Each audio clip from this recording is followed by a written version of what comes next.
back to Windy Hill Shop. It's a rainy day here in Oklahoma. It seems like it's rained for 40 days and 40 nights. But anyway, today I'm going to be answering a question about what to do when you're grinding stones on a bench grinder. Get kind of cut from grinding small objects and things like that.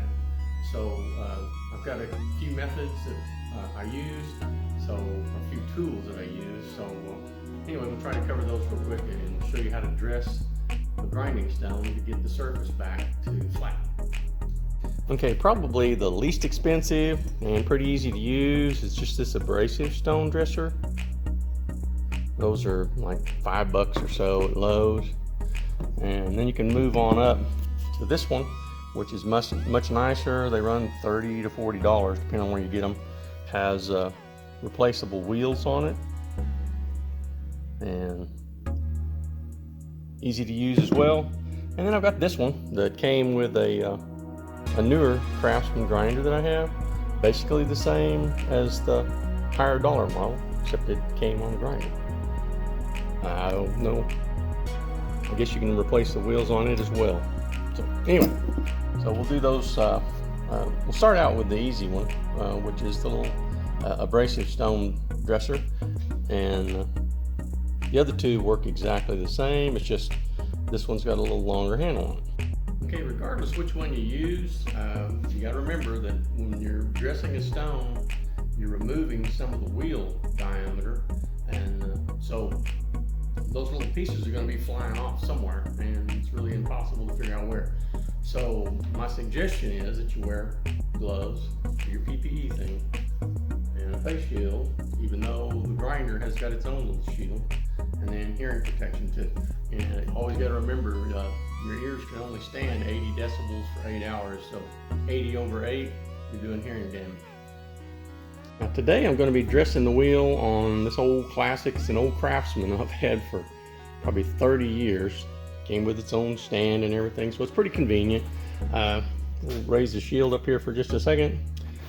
Look at this. If you look, I've been grinding some small things so you can see the cupping in that wheel. And if you want to grind anything flat, you'll want that surface to be flat again. So anyway, that's what we're going to do, is we're going to take that cup out.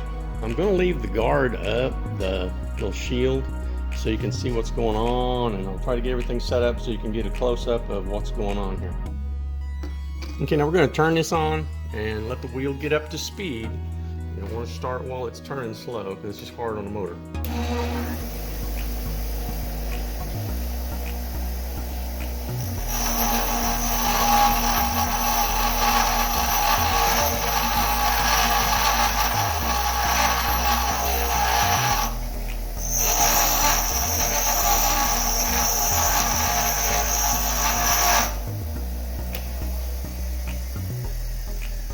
Okay, we've done maybe half of it. For demonstration purposes, I'm going to stop there and change tools, and we'll start here with this one, which that's wrong. Always set it on your tool rest. So same thing, get it up to speed.